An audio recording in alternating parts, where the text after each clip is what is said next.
Bismillahirrahmanirrahim. Assalamualaikum warahmatullahi wabarakatuh. Waalaikumsalam warahmatullahi wabarakatuh. Alhamdulillah wa syukurillah wa nikmatillah la haula wala quwata illa billahil aliyil azim. Rabbi shrah li sadri wa yassir li amri wahlul 'uqdatam min lisani yafqahu qawli. Yang saya hormati ini dan banggakan para panitia diskusi malam hari ini.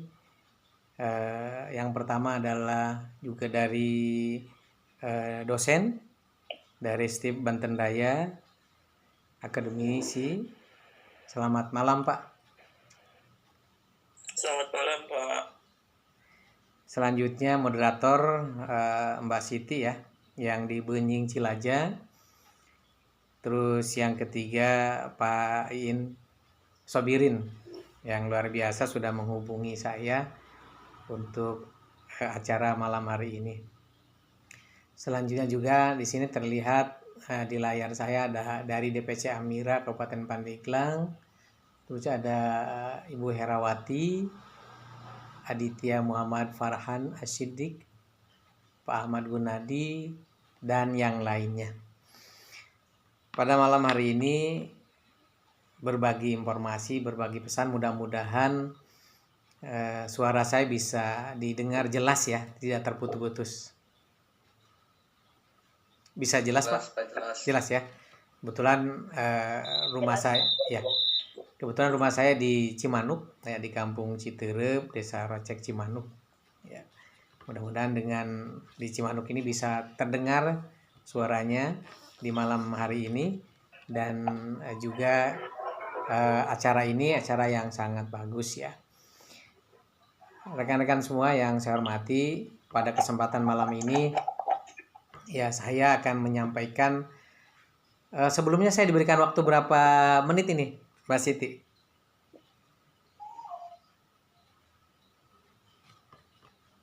Diberikan waktu berapa menit ini Mbak Siti? Halo Pak Iing Sobirin, saya diberikan waktu berapa menit ini? Mbak Siti? Halo? Mengalir aja Pak. Ya? Langsung aja Pak, udah materinya dibawa aja Pak. Mengalir aja Pak. Oh, mengalir aja. Biar kita simak. Ya, Oke, terima kita simak Pak. Ya, siap. Siap. Khawatir ada pembatasan waktu ya. Sampai tuntas aja Pak. Oke. Ya. Terima kasih Pak kalau demikian ya. Jadi yang pertama bahwa saya mengutip apa yang disampaikan oleh Pak Menteri Dalam Negeri terkait dengan netralitas ASN, bahwa ASN ini wajib menjaga netralitas pada pemilihan kepala daerah atau wakil kepala daerah 2024. Netralitas ASN sudah ada aturannya di dalam Undang-Undang Pilkada dan juga diatur dengan Kemenpan RB ya, Reformasi Birokrasi, dan KSN, Komisi Aparatur Sipil Negara, serta lembaga lainnya. Jika ada dugaan pelanggaran netralitas ASN, mekanismenya sama. Yang pertama, Bawaslu akan melakukan investigasi, bisa melakukan mediasi, dan bisa juga dilanjutkan proses pidana dan saksi yang lainnya. Ya, selanjutnya Pak Mendagri juga menyatakan bahwa pihaknya juga akan mengaktifkan aparat pengawas internal pemerintah APIP atau inspektorat guna memaksimalkan upaya menjaga netralitas ASN.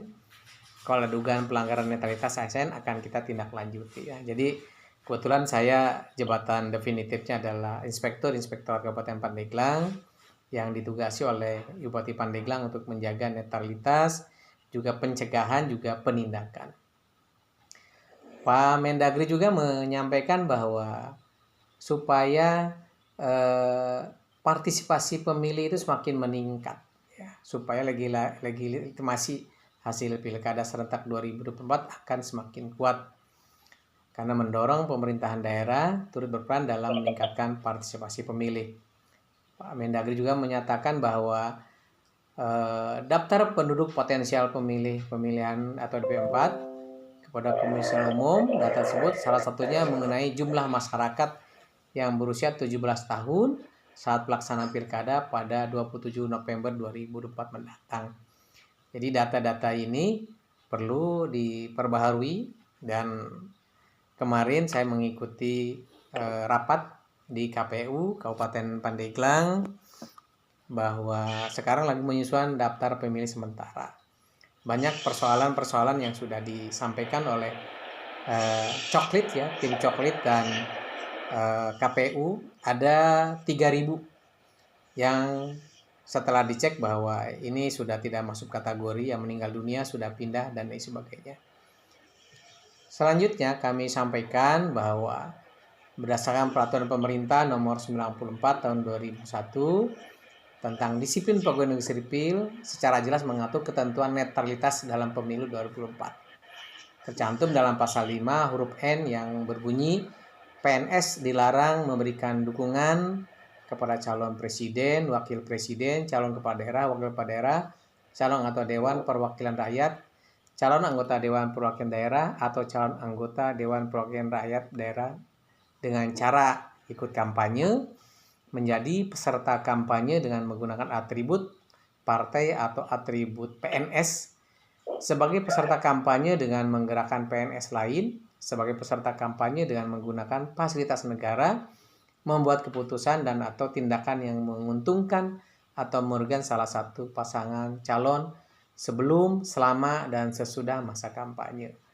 Mengadakan kegiatan yang mengarah kepada keberpihakan terhadap pasangan calon yang menjadi peserta pemilu sebelum, selama, dan sesudah masa kampanye, meliputi pertemuan, ajakan, himbauan, seruan, atau pemberian barang kepada PNS dalam lingkungan unit kerjanya, anggota keluarganya, masyarakat, dan atau memberikan dukungan. Nah, kami sampaikan juga ini fenomena pelanggaran netralitas di Banten. Bawaslu Banten mencatat 9 laporan dan temuan pelanggaran netralitas ASN selama masa kampanye pemilu 2024 meliputi di Cilegon 1 orang, di Kabupaten Serang juga ada, di Kota Serang juga ada 3 orang, di Pandeglang 4 orang. Nah, ini fenomenanya hampir menyebar lah di kabupaten kota se-Banten terkait dengan fenomena pelanggaran netralitas ASN. Selanjutnya, pemerintah Kabupaten Pandeglang juga melakukan bagaimana cara menjaga netralitas ASN, paling dengan cara yang pertama adalah sosialisasi dan edukasi peraturan terkait dengan netralitas ASN. Ini kami sampaikan pada pemilu 2024. Ada seorang ASN di Kabupaten Pandeglang karena ketidaktahuan, ya, karena ASN itu sebentar lagi mau pensiun, ya, karena ponakannya mencalonkan, dia pulang dari pengajian berpakaian sarung, berkokok, dipanggil sama ponakannya, karena di malam hari dia datang dipotong, karena peraturan tidak menyatakan siang hari pagi hari, yang penting 24 jam, akhirnya ASN itu terkena. Nah, ini Bupati Pandeglang beserta jajaran sudah memberikan sosialisasi dan edukasi di berbagai kesempatan, di berbagai juga acara-acara. Ini pentingnya sosialisasi. Yang kedua, koordinasi dan konsultasi dengan pihak penyelenggara pemilu, KPU, Bawaslu, ya, terkait dengan ruang lingkup ASN di Kabupaten Pandeglang yang begitu luasnya, Pandeglang Utara, Tengah, dan Selatan. Jika terjadi dan terbukti pelanggaran netralitas ASN, maka Bupati Pandeglang memberikan sanksi sesuai ketentuan yang berlaku. Sudah 3 ASN tahun 2023 ditetapkan hukuman disiplin tingkat sedang, dan 1 ASN 2004 ditetapkan hukuman disiplin sanksi moral. Jadi pemerintah Kabupaten Pandeglang sudah sangat tegas, lugas, dan juga apabila ada ASN yang tidak menjaga netralitas diberikan hukuman sesuai dengan tingkat kesalahannya. Nah, kami sampaikan Indonesia harus bangga, masyarakat kita harus bangga dengan partisipasi pemilu internasional.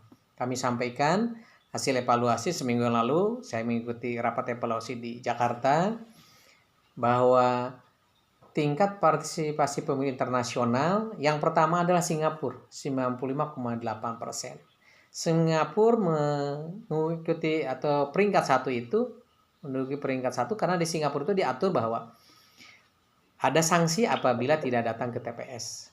Ya. Yang kedua Indonesia 81,87, yang ketiga adalah Polandia 80,10, yang keempat adalah Finlandia 65,92, yang kelima adalah Amerika 60,9. Jadi dulu waktu saya sekolah, waktu saya kuliah sering diberikan informasi bahwa rujukan demokrasi itu Amerika. Tapi di 2024 ini bahwa demokrasi di Amerika ya peringkat kelima, 60,9. Indonesia peringkat kedua. Harusnya bisa ke satu karena Singapura pengaturannya bahwa apabila tidak memilih ada sanksi. Ini Partisi Pemilih Internasional. Nah, kami sampaikan juga pada kesempatan ini apabila kita melihat tren ya, tren pilgub ya, pileg, pilpres ya, bahwa Kabupaten Pandeglang pilgub 2010 itu 70,72. Pilgub 2011 66,39, ini partisipasinya ya. Pileg 2014 70,64. Pilpres 2014 66,40. Pilgub 2015 56,72. Pilgub 2017 58,89. Pemilu 2019 78,8 dan Pilgub 2020 69,47. Dan ini juga perlu kita sampaikan pada kesempatan ini, dan hasil perhitungan perolehan suara tingkat provinsi Banten ini luar biasa 83,37 ya. Dan ini merupakan partisipasi yang cukup baik ya. Terkait dengan pemilu 2024 itu Banten itu 83,37. Jadi luar biasa kesadaran atau partisipasi datang ke TPS Provinsi Banten. Selanjutnya adalah pemilihan serentak. Rekan-rekan semua, sekarang itu sudah masuk ke tahapan kaitan dengan DPS ya. Karena di bulan Juli ini kaitan dengan tahapan-tahapan finalisasi coklit, dan bagi warga yang belum atau misalnya pemilih pemula yang 17 tahun, silakan menghubungi PPS di masing-masing kelurahan atau desanya untuk memastikan. Dan pihak PPS juga akan menempelkan hasil DPS ya, daftar pemilih sementara di kantor desa, kelurahan, kecamatan, dan di tempat-tempat umum. Apabila rekan-rekan semua ada warga yang belum, bisa datang. Dan juga apabila pemilih pemula yang 17 tahun yang belum memiliki KTP, segera juga melakukan perekaman eKTP di kecamatan masing-masing. Dan juga bagi disabilitas juga silakan. Dan di Dukcapil Kabupaten Pandeglang untuk warga yang disabilitas bisa turun langsung karena di Dukcapil sudah memiliki perekaman mobile ya. Jadi tahapan-tahapannya sekilas saya sampaikan, dan mudah-mudahan nanti pada tanggal 27 November di hari Rabu kita bisa partisipasinya meningkat. Targetnya KPU Kabupaten Pandeglang menetapkan untuk pemilihan bupati, wakil bupati, gubernur, dan wakil gubernur targetnya 75% dan target provinsi itu 85%. Ya. Nah, kami sampaikan kerawanan Pilkada 2024. Yang pertama adalah pemeriksaan dokumen yang pasangan calon tidak sesuai dengan prosedur. Jumlah dukungan calon persoalan tidak mencapai jumlah yang ditentukan, jumlah dukungan tidak memenuhi persebaran, pencatutan dukungan ganda, terdapat ketidakbenaran dokumen persyaratan administrasi bakal calon, pendaftaran dilakukan di akhir waktu, berkas pencalonan dan syarat calon tidak lengkap, partai politik mendaftar pasangan calon melebihi dari satu peserta atau dukungan ganda. Nah, hasil evaluasi sampai kemarin itu ada terkait dengan dukungan perseorangan itu PNS, dan itu juga dianulir ya oleh panitia. Kerawanan kampanye Pilkada 2004, keterlibatan ASN, TNI Polri atau netral ASN, TNI Polri, keterlibatan pada kepala desa, keterlibatan anak di bawah umur, politik uang, penggunaan fasilitas negara, politisasi sara, ujian kebencian, dan berita bohong di media sosial. Nah, ini hati-hati juga karena memang media sosial kan media yang tidak bisa kita kunci ya. Jadi orang bisa edukasi yang baik, juga bisa juga hoax. Nah, kampanye di luar jadwal, kampanye di tempat ibadah, alat peraga kampanye atau salah tempat pemasangan di fasilitas umum, jembatan, di pohon, tiang listrik, dan tempat yang berkaitan dengan fasilitas publik. Nah, kita juga mengetahui, rekan-rekan juga dapat paham, ada alat peraga ya, sosialisasi ya. Karena kampanye kan belum ditetapkan, kepala calon juga kan belum ada penetapan dan lain sebagainya. Yang ada alat peraga sosialisasi, ada yang di paku, ada juga memang di pertigaan yang mengurangi jarak pandang. Ini juga caranya adalah bisa melaporkan kepada kecamatan atau ke Dinas Dukcapil atau iklan yang resmi apabila mengganggu jalannya jarak pandang itu bisa ke DPM BTSP.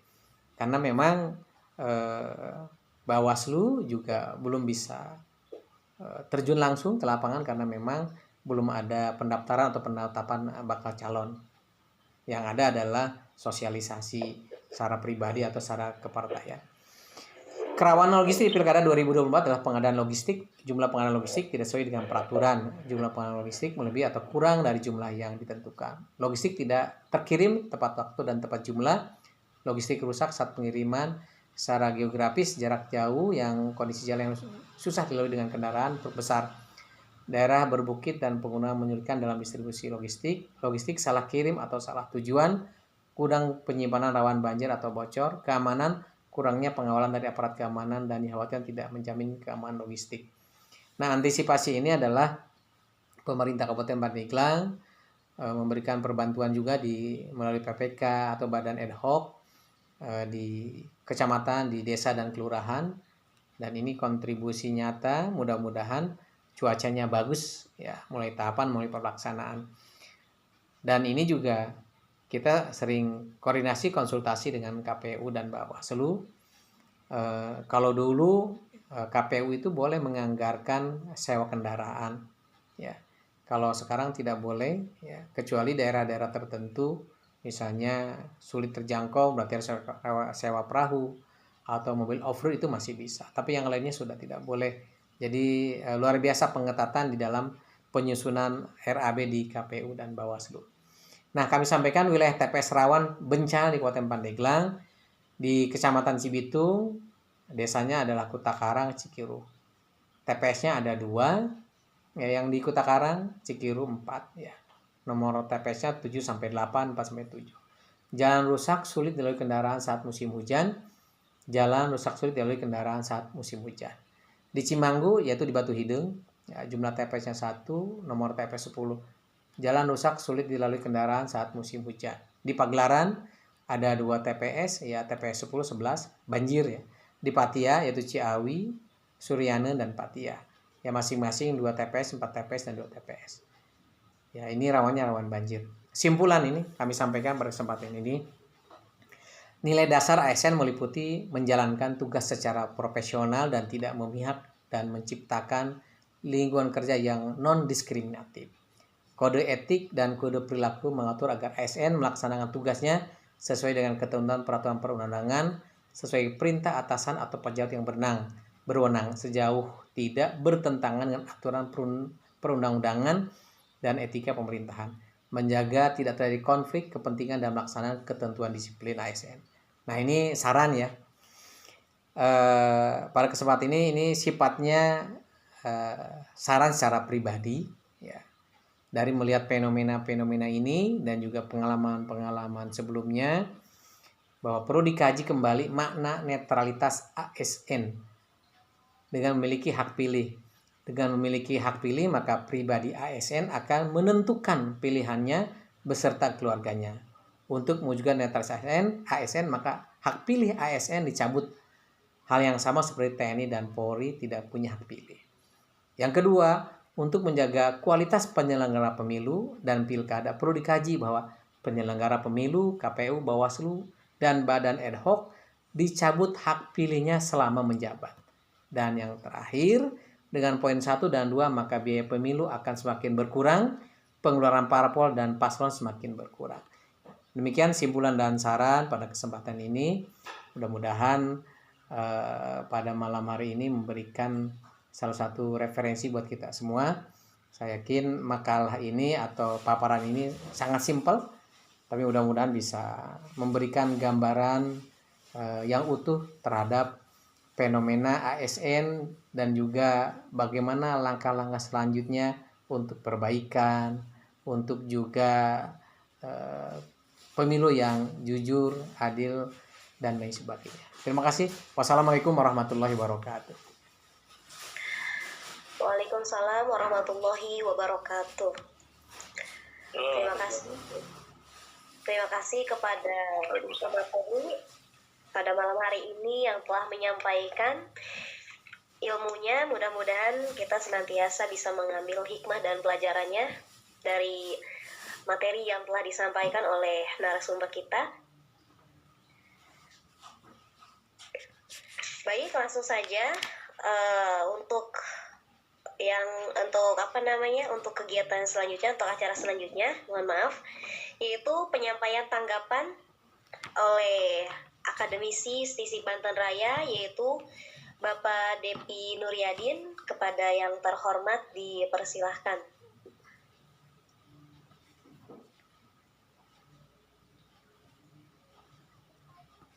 Assalamualaikum warahmatullahi wabarakatuh. Waalaikumsalam warahmatullahi wabarakatuh. Terima kasih kepada panitia dari lembaga Pusat Studi Kajian Birokrasi dan Demokrasi yang sudah mengundang saya pada kesempatan kali ini. Izin memperkenalkan diri, nama saya Haji Devi Nuryadin. Saya seorang dosen di kampus TISIP Banten Raya. Kebetulan kampus kami juga berada di wilayah Kabupaten Pandeglang. Saya sehari-hari adalah seorang peneliti kebijakan publik di Kabupaten Pandeglang. Menarik sekali memang, dan saya ucapkan juga terima kasih kepada Bapak Hasan. Diskusi dan dialektika kita dan pilihan kita itu berbeda. Justru yang kemudian menjadi ancaman demokrasi adalah ketidakpahaman masyarakat atau buta politiknya masyarakat terhadap proses demokrasi ini yang kemudian menjadi alat legitimasi untuk bagaimana proses politik atau proses pemilihan kepala daerah di suatu daerah itu dijalankan. Saya juga sebetulnya beberapa bulan kemarin melakukan beberapa kajian mengenai prakondisi tentang pemilihan kepala daerah ini, terutama berbicara mengenai tentang netralitas ASN ya. Karena indeks kerawanan pemilu itu sebetulnya di Provinsi Banten itu semua memang memiliki indeks kerawanan. Tetapi ketika kita lihat dari indeks kerawanan yang paling sangat tinggi itu, Pandeglang juga masuk di wilayah situ setelah Lebak ya. Dan rata-rata memang kalau tadi disebutkan tingkat partisipasinya tinggi, catatan saya kemudian ketika kita berbicara tingkat partisipasi tinggi kan harus berbanding lurus dengan output kebijakan yang kemudian dihasilkan setelah pemilu itu sendiri. Nah, di sini ada beberapa catatan yang saya coba buat di pertemuan kali ini, di PowerPoint kali ini, bahwa saya coba berangkat dari sisi regulasinya dulu, atau dari sisi aturannya. Dalam Undang-Undang Nomor 7 Tahun 2017, secara lebih tegas disebutkan tentang netralitas ASN dalam pemilu. Pasal 280 ayat 2 huruf F disebutkan pelaksana dan atau tim kampanye dalam kegiatan kampanye pemilu dilarang mengikut sertakan aparatur sipil negara. Ini jelas ya, dalam konteks regulasi ini jelas bahwa undang-undang sebagai sumber hukum tertinggi di Negara Kesatuan Republik Indonesia atau NKRI kita menyebutkan bahwa ASN dilarang masuk di wilayah kegiatan politik, dalam hal ini kampanye pemilu, dan mengikut sertakan aparatur sipil negara. Itu sesuatu hal yang perlu kita garis bawahi dulu, bahwa kemudian di dalam konteks nanti realitasnya atau implementasi atau realitasnya di lapangan terjadi tadi yang disebutkan oleh Pak Inspektur bahwa ada beberapa ada beberapa temuan khusus tadi yang disebutkan oleh Pak Sandi Kabupaten Penajam. Kalau nggak salah ada 4 ya Pak ya. Tadi Bapak sebutkan ada 4, itu baru sebelum pemilu. Kita tidak tahu setelah pemilu nanti atau menjelang pemilu nanti. Dan memang saya berangkat dari latar belakang itu, pertanyaannya kemudian kenapa harus Pandeglang yang selalu tertinggi gitu, sampai 4 orang dibandingkan dengan kabupaten kota yang lain gitu. Ini juga merupakan sebuah isu atau sebuah permasalahan yang memang disadari atau tidak disadari kita ini adalah masyarakat intelektual, masyarakat yang paham demokrasi, dan memang tugas-tugas kita kemudian adalah untuk bagaimana memberikan pemahaman itu kepada masyarakat. Perlu saya catat bahwasannya saya mengklasifikasikan kategori masyarakat pemilih di Pandeglang itu menjadi 2. Ada memang masyarakat yang pemilih secara tradisional dan memang ada pemilih masyarakat yang rasional. Itu yang kemudian harus dicatat dulu, bahwa pemilih masyarakat tradisional di Kabupaten Pandeglang ternyata masih mendominasi dibandingkan dengan pemilih masyarakat yang rasional. Nah, ini yang kemudian menjadi hal yang menurut saya menjadi rawan gitu ya. Kalau kita berbicara rawan, terutama kemudian ketika kita bagaimana kontestasi pemilu ini dilaksanakan, bisa dicatat di beberapa. Saya kan bicara di mana semua masyarakat itu punya hak untuk berpartisipasi. Artinya terlepas dari nanti ada aturan yang membatasi. Misalnya ada TNI Polri di mana dia tidak boleh terlibat langsung untuk mendukung salah satu pasangan calon ataupun pilihan mereka, karena mereka adalah bagian dari penegakan hukum untuk melihat demokrasi ke depannya.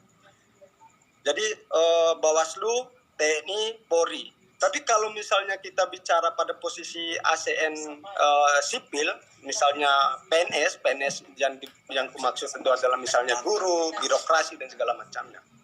Nah, menurutku mereka juga itu tidak bisa dibatasi dalam hal niat ataupun nurani mereka untuk mendukung pasangan salah satu calon. Contoh misalnya tadi ada satu studi kasus, ada salah satu ASN yang dimana dia nggak tahu ya pada dasarnya, dia datang terus dia habis pengajian terus dia dipanggil untuk hadir di dalam kumpul bareng untuk mendukung salah satu ponaannya. Nah, namun ketika dipanggil alasan dia karena dia tidak tahu. Nah, jadi kalau kita bicara bahwa apakah dia tidak punya hak pilih? Dia punya hak pilih. Tapi apakah dia memilih bukan dari yang bagian dari keluarga mereka? Jelas tidak mungkin kan. Pasti dia akan memilih keluarganya dia ataupun ponanya dia, walaupun dia ASN. Jadi kalau misalnya kita mau tegas dalam hal membuat aturan itu secara secara progresif, maka harus diposisikan dengan TNI Polri yang tidak memiliki hak pilih di dalam demokrasi ini, agar ASN itu secara netral.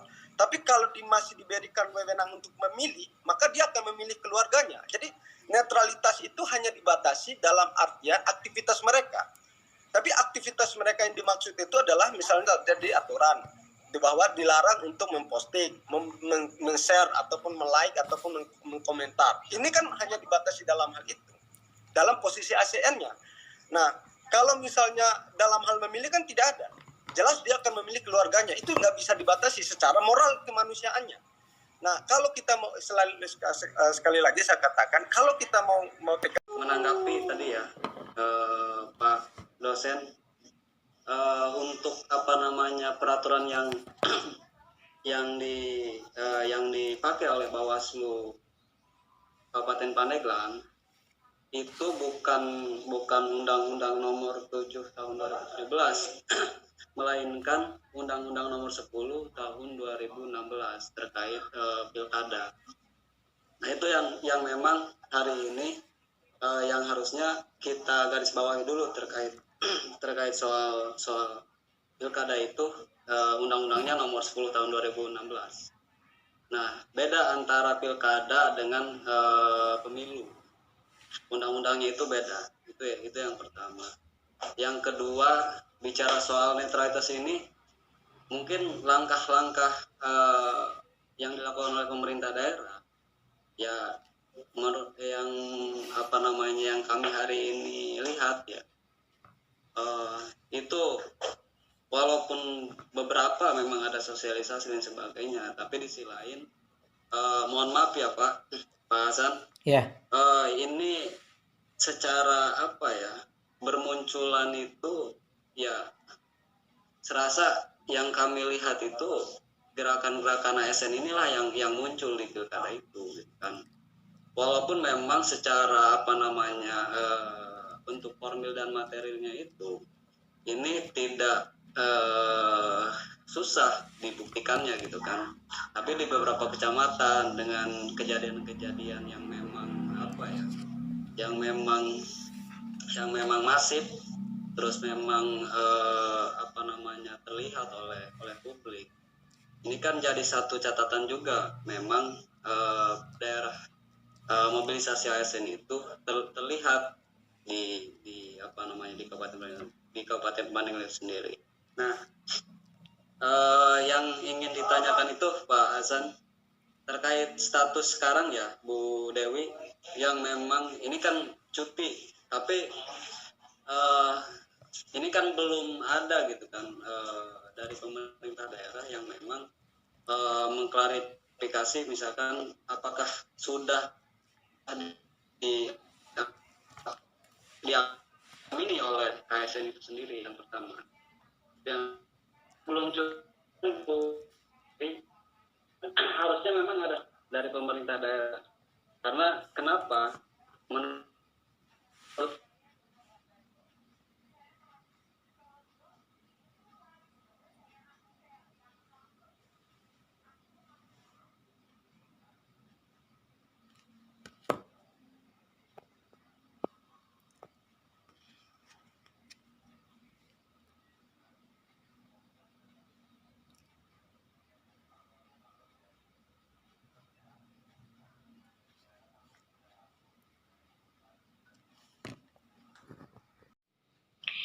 Saya selaku pemandu acara diskusi pada malam hari ini, mohon maaf apabila ada kekurangan dan kesalahan dalam memandu diskusi pada malam hari ini.